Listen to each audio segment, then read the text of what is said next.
Hello, I'm Carla, and I'm sitting here with Daniel Mansour. He is a marketing consultant, and today we're going to be talking about marketing budgets and spending.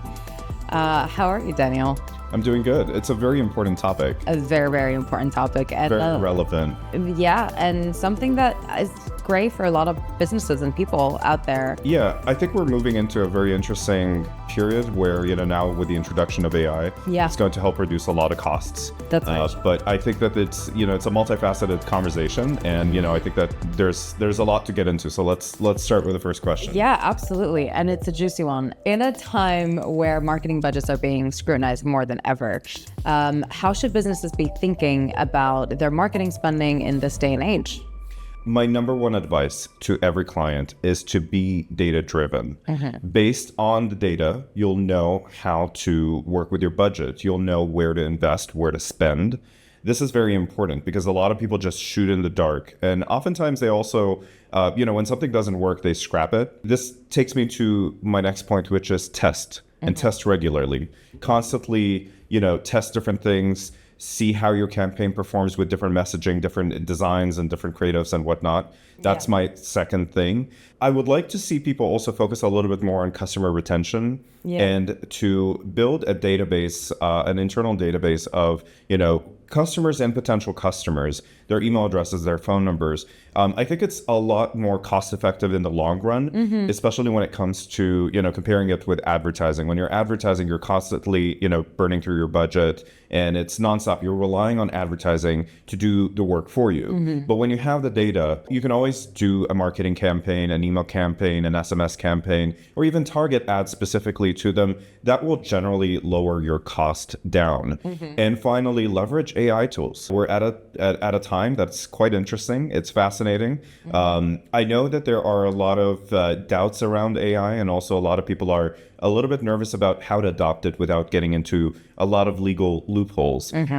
So take it slow. I think that it's important to also seek consultation and seek advice when you need it, when you don't know what to do with these tools. But AI is going to be a massive part of the marketing industry moving forward. Right. Well, and how up to date is AI? Because they're still testing a lot of things with AI. Not everything is working correctly. How much percentage-wise should they integrate AI versus take it at face value, see where it's gonna go, because this is not, where we're gonna stay. No, of course not. There are still a lot of bugs and a lot of room for improvement on that. We're not, where we're gonna be. No, we're not. We're still in the technology. very early stages or phases of AI. We're still at like version 1.0, Yeah. If businesses are concerned with implementing AI, I would advise them to avoid generative AI because you can tell that it is AI. It's not perfect. It's not there yet. Right. But on the back end side, they could utilize AI all they want as long as they revise the material that AI is generating. So for example, you could utilize it for copywriting, or you could utilize it for tools like automation and whatnot.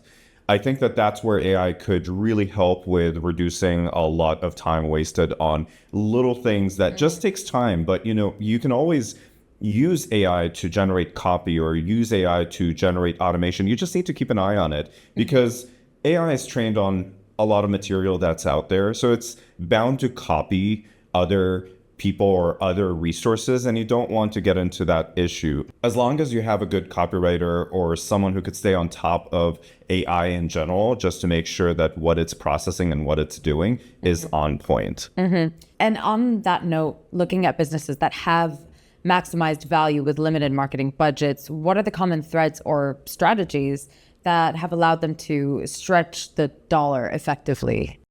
So it goes back to some of the things that I was saying earlier, which is be data-driven. That's the number one thing. And the second thing is do consistent testing, because when you do figure out what works, then you are maximizing your budget, right? You're maximizing the outcome of the same amount of money that you're spending. So I think that test regularly, spend a little bit of your budget to just test different campaigns, different messaging, different creatives, try different platforms, try different styles of content, experiment. It's very important because there's bound to be one thing that could perform better than what you're currently doing. So that's one of my key pieces of advice. And what if someone doesn't have the budget to test a bunch of things? Like, what does testing mean you have to create different campaigns, or Testing applies in every area of marketing, really. It goes from advertising all the way down to your content. If you don't have a lot of budget to work with, then you could do a lot of the work yourself. Of course, you will need some budget to work with marketing. It's the same thing when it comes to you decided to open up your business and you took a risk on your business and you spent a lot of money on your business. You have to think the same way when it comes to marketing. Right. You have to spend money in order to get to people. But if you are on a tight budget, you can always grab your phone and try to do creative content, learn how to do creative content. So utilize whatever devices and software that you have access to. If you can think about it creatively, you can create effective content. It all starts with content, right? But I think that testing, it really goes back to testing. You have to test what works.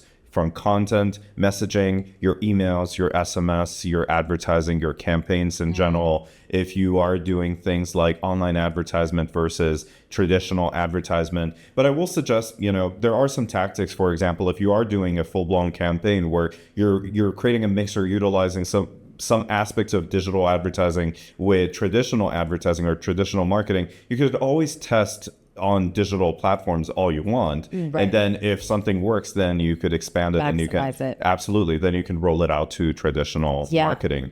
And so I think that it's important for people to just test. Yeah. And what percentage of marketing budget should be dedicated to testing and experimentation with emerging platforms, especially given how quickly trends shift with Gen Z? I think that it's safe to take a rule like the 80-20 rule. 20% of your budget, you could put it towards testing. I think it's more than enough to test incrementally. And the wonderful thing about the day and age that we're living in right now with all these platforms that we have access to is that you could always spend $5 a day, $10 a day and see what that gets you. And I think that it's important to just try, even with a small amount of budget, because if it's something that works, then you have the confidence to scale it. Yeah. And I think that a lot of people just feel very nervous about are we going to spend $20,000, $30,000, $40,000 on an ad campaign that we don't know what is it going to generate for us? But I think that if you start small, see what that gets you before you put your entire campaign out there. I think that's important. Yeah. Well, content marketing has become such a massive part of the digital strategy. Yeah. But it can also be resource heavy. Content marketing has become such a massive part of digital marketing, but it can be a very resource heavy. What's the key to producing impactful content at scale without draining your marketing budget? You want to be able to maximize your investment across all the platforms that you are working with, including your website, including your email blasts, and whatever type of marketing that you're doing. So whenever you're creating content, you want to make sure to be able to repurpose them across all these platforms. So creating long form and then extracting short form content out of that. And hey, if you're doing a video shoot anyway, or if you're doing content for Reels and TikTok videos and whatnot, then grab your camera and take some stills, and now you have some additional product shots. So I think that the best way to optimize content creation is try to, whenever you're scheduling time to create content, try to extract as much content as you can. So a great place to start is with your phone. I think that everybody has a phone with a good camera these days. I think that's your first primary, thing that you could utilize right now to start creating content. But you need to learn how to produce good content. And if you don't really know how to do that, and most people, I don't blame them that they do have a lot on their plate, and on top of that, they have to do the marketing as well. Then in this case, work with people who do know how to create content. There are a lot of great content creators out there, and they fit all sorts of budgets. There are amazing content creators who are in college and wouldn't mind making a few extra dollars here and there, who could help you and build a portfolio as well. And I think that when you work with people like that, they will create the same style as user-generated content, that authenticity. They will understand how to present your brand from a different perspective. You're more accustomed on presenting it from a business standpoint, but for people, they want to see it from a different standpoint. They want to see what value can you give them, what value can you provide through your content in a way that's relatable to what people are already seeing. And content creators are the best people to work with to provide that, to do that, to make it relatable. I think that is very important. How do you advise businesses to prioritize ad spend across the different platforms like TikTok and Instagram and other emerging platforms, especially with so many constantly vying for our attention? So I think the answer to this is going to be different from one business to another, because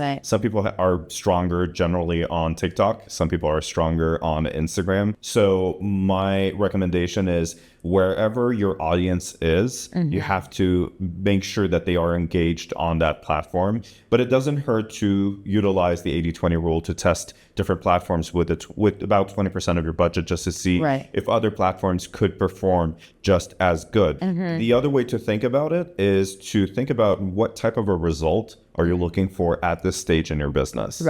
Goals. So absolutely. If traffic is important to you, then we need to focus on the platforms that could generate the best amount of traffic, the most amount of traffic with the same amount of money that we're spending on that campaign or that platform. If engagement is what you're looking for, whichever platform is working best for you, we want to make sure to maximize engagement on that platform. And if it's conversions, if sales is the priority, then we need to look at it differently, where we want to target people who have already purchased from you in the past, or people who are interested in purchasing from you by utilizing the database the client has. And then we can also use the 20-80 rule, where we can test 20% of the budget on different platforms just to see which platform is generating the most amount of sales for us. So it's focusing on your target audience and then thinking of ways to invite new people into your target audience and expanding that. Yes, and I think platforms are really good these days at trying to identify lookalike audiences, is what they call it. You feed a database into one of the platforms and then try to find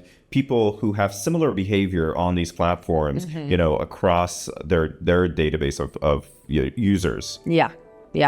That has been very helpful information. That was such a lovely chat. And thank you so much for sitting with me. And this was great. Thank you. This was absolutely wonderful. Thank you.